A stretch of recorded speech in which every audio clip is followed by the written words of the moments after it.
தருமபுரி மாவட்டம் பாப்பாரப்பட்டி பகுதியைச் சேர்ந்த 150 ஓம் சக்தி பக்தர்கள் இன்று 3 தனியார் பேருந்துகள்ல ஓம் சக்தி கோவிலுக்கு பெறப்பட்டனர். இவர்கள் கிருஷ்ணகிரி மாவட்டம் மூத்தங்கரை வழியாக கிருஷ்ணகிரி திண்டிவனம் தேசிய நெடுஞ்சாலையில் சென்று கொண்டிருந்த போது துறிஞ்சிப்பாடி என்ற ஒரு சந்திப்பு அருகே செல்லும் பொழுது அந்த 3 பேருந்தில் ஒரு பேருந்து ஓட்டுநருடைய கட்டுப்பாட்டை இழந்து சாலையின் அருகே உள்ள பள்ளத்தில் கவிழ்ந்து விபத்துக்குள்ளானது.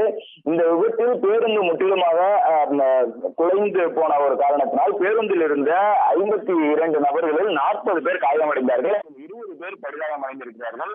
குறிப்பாக அந்த பேருந்தை ஓட்டிய காமராஜ் என்பவருடைய நிலைமையானது கவலைக்கிடமாக இருக்கிறது. இந்த விபத்து குறித்து தகவல் அறிந்த ஊத்தங்கரை தீயணைப்பு துறையினர், காவல்துறையினர் மற்றும் ஊத்தங்கரை அரசு மருத்துவமனையில் இருந்து ஆம்புலன்ஸ் வாகனங்கள் வரவழைக்கப்பட்டு காயமடைந்த அனைவரும் உடனடியாக மீட்கப்பட்டு ஊத்தங்கரை அரசு மருத்துவமனையில் சிகிச்சைக்காக சேர்க்கப்பட்டிருக்கிறார்கள். மேலும் இந்த சாலையானது தற்பொழுது சீரமைக்கப்பட்டிருக்கிறது. சாலையில் இருந்த போக்குவரத்து நெரிசல் தற்பொழுது சீரமைக்கப்பட்டிருக்கிறது. ஊத்தங்கரை போலீசார் மற்றும் துணை காவல் கண்காணிப்பாளர் தலைமையில பாதுகாப்பு பணியில ஈடுபட்டு அங்கிருந்த கூட்டத்தை எல்லாம் அப்புறப்படுத்தி இருக்கிறார்கள். இந்த பேருந்து விபத்தில் 40 பேர் காயமடைந்திருக்கிறார்கள், அதில் 20 பேர் படுகாயமடைந்திருக்கிறார்கள். குறிப்பாக ஓட்டுநருடைய நிலைமை சற்று கவலைக்கிடமாக இருப்பதாக தெரிவித்திருக்கிறார்கள்.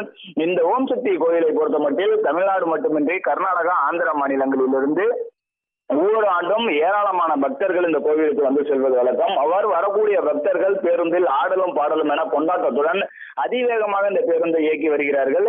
இந்த மாதிரியான ஒரு சூழலில் தான் விபத்துகளும் ஏற்படுகிறது. அந்த அடிப்படையில் இன்று காலை தருமபுரியில் இருந்து கிளம்பிய 3 பேருந்துகள் போட்டி போட்டுக்கொண்டு வேகமாக சென்றதாகவும் அதில் ஒரு பேருந்து ஓட்டுநர் கட்டுப்பாட்டை இழந்து விபத்து ஏற்பட்டிருக்கிறது என்றும் முதல்கட்ட தகவல் தெரிவிக்கிறது. பத்மநாபன்.